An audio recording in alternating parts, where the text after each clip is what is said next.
Last week I was talking to an MSP that was frustrated. They were frustrated because they lost a deal to another MSP for a prospect they had been pitching to. And here's the kicker. It wasn't even a good fit. It wasn't even because the other MSP was better. It was because they were simply cheaper, right?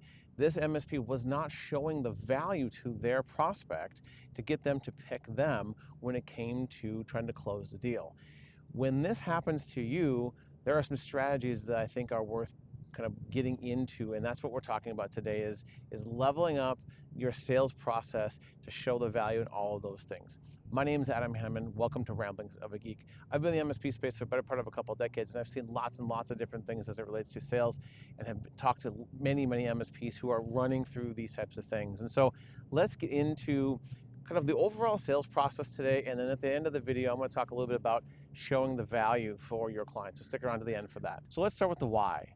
The why in understanding your sales process is vital because when you have a sales process defined, you can figure out what works and what doesn't work and make meaningful changes along the way versus it's just trying different stuff. You can then level up your process along the way, and you can use that process to train somebody else in to help you with your sales efforts, right?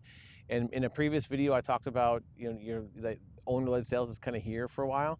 Well, in order to get out of owner-led sales at some level, you need to have this process dialed in. So I'll link that video up above. But the reality is that you must have this process dialed in so that way you can level it up and hand it off. So then if I'm talking about a sales process and saying you need to have one, what are the different stages? I talked about this in an earlier video, but this is sort of a little bit longer form version of it, and I want to dive in a little bit deeper anyway. So the first process, or the first part of your process rather, is that you need to capture leads, right? However you capture leads, you have to capture them, right? That's the very top of this sales process. Now, once you capture those leads, you have some version of a conversation with the owner, the decision maker, the whomever at that prospect.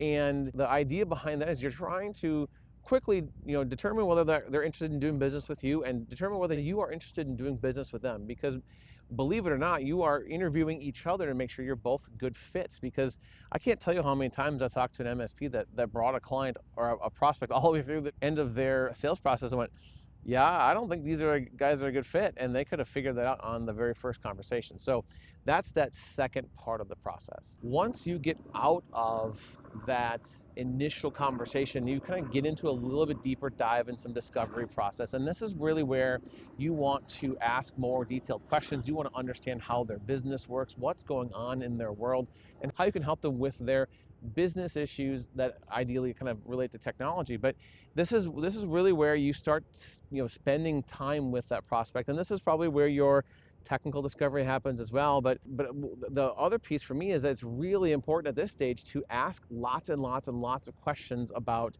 business stuff. You want to understand how they operate, what they have going on in their world, how they make money, all of those different things. And so kind of getting into what those questions look like and thinking about how to ask those questions in a real good way is really important here. One of the best sales experiences I ever had was I sat down with the COO of a company and I said, hey, let's talk about business. Teach me about your business. And the guy was like, well, here, how about I tell you about all the computers? I'm like, no, time out.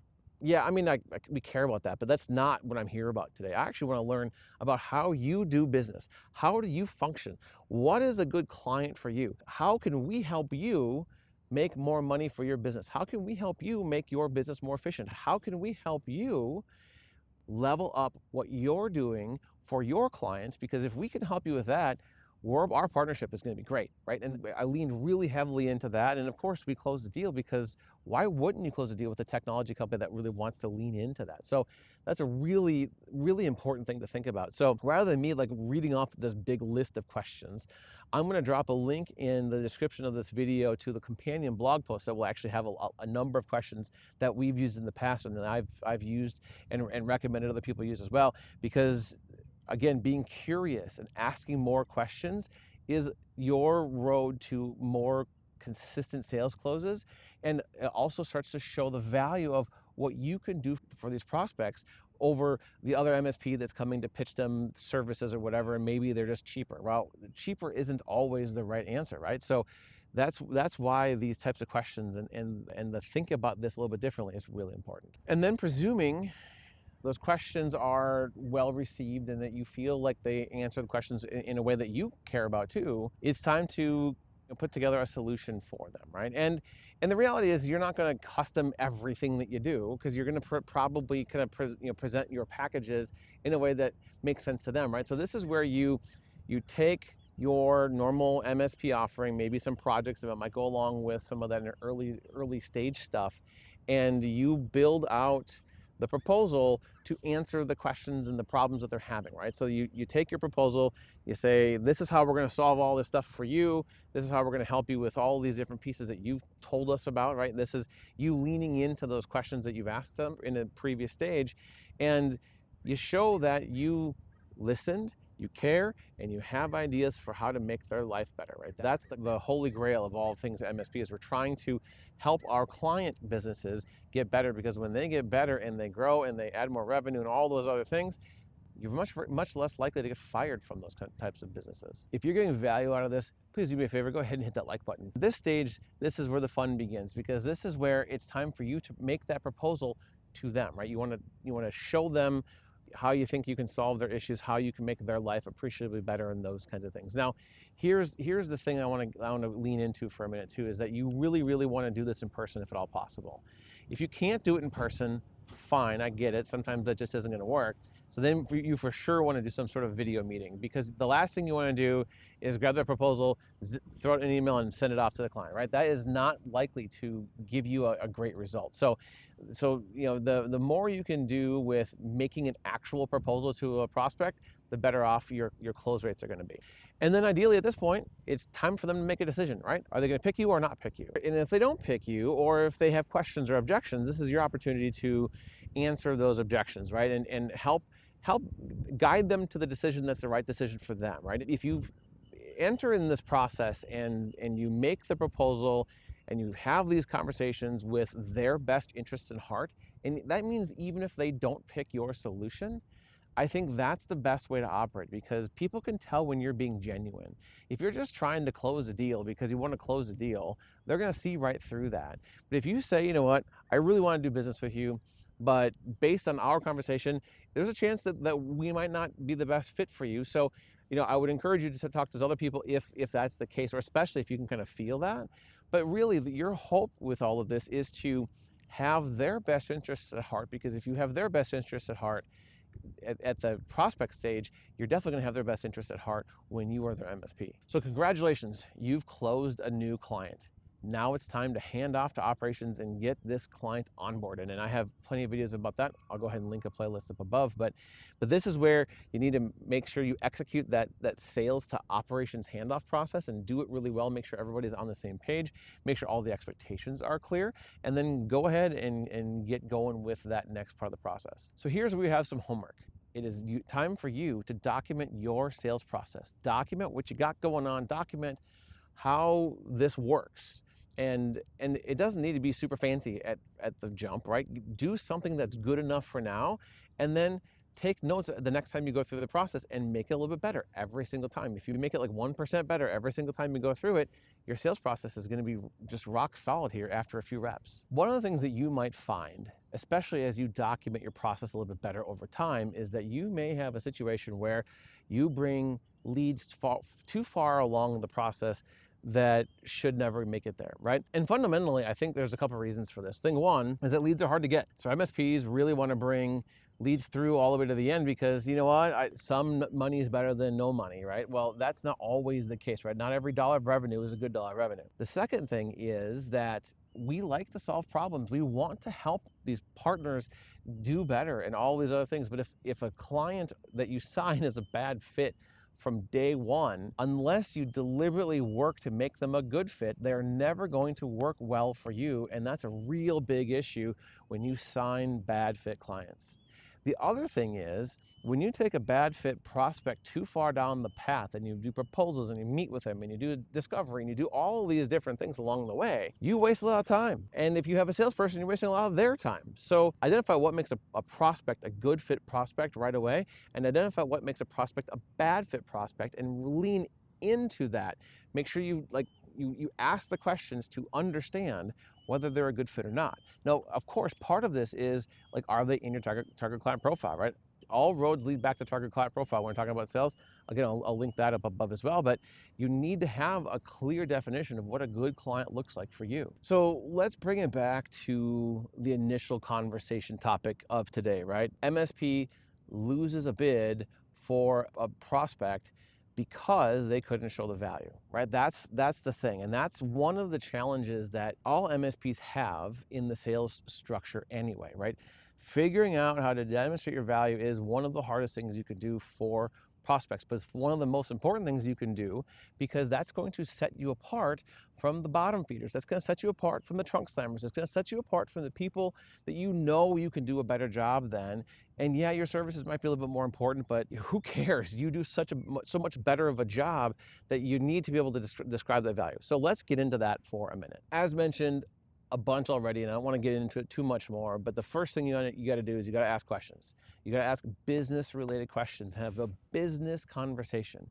If you have a business conversation with these people, you are far more likely to move that along than you are if you have a tech-based conversation. Now, if you happen to find a prospect who's a big geek or whatever, like, yeah, you can geek out about some technical stuff. That's cool. But that's like 1%, if even, maybe 0.1% of the prospects you're going to talk to. So let's talk about the other 99.9% of the prospects you're going to talk to. So the first thing is talk business. Ask business questions. You don't give them any kind of acronyms. Don't like lean into all this technical jargon that, one, they don't know or understand, and two, they don't care about. So they really just care about how can you help them with whatever they got going on in their world. So learn about whatever they got going on in the world. That's a number one, number two, and number three here. The next piece is you have to tie your solutions and what you are going to do for them as their MSP to where they want to head, and tie your solutions to the problems that they're having, so that way you can like help them avoid those issues. Those are really big, important things to do. If you can do that, you are really on your way to making your sales goals really come true. And the thing here is that, again, it's still all business stuff. We're not talking about all the different technology stuff. You're talking about how you're going to help them make their life better, or you're going to help them, make more money, those kinds of things. One of the areas that you could lean into, although there's a little bit of danger here, is talking about the cost of downtime, right? Sometimes prospects really care about downtime, right? If they're manufacturing or they do some stuff that requires lots and lots of uptime, that's going to be a thing that they're going to care about. But you want to make sure that if they don't really care about downtime, to not lean into it too heavily, because you're talking about things they don't care about. So again, you want to suss that out. But one of the things you can do, especially if your target verticals are downtime sensitive, is to talk about some of the ways that you can help reduce their downtime, and some of the things that you do that are a little bit specific to how you operate versus maybe some of your competitors.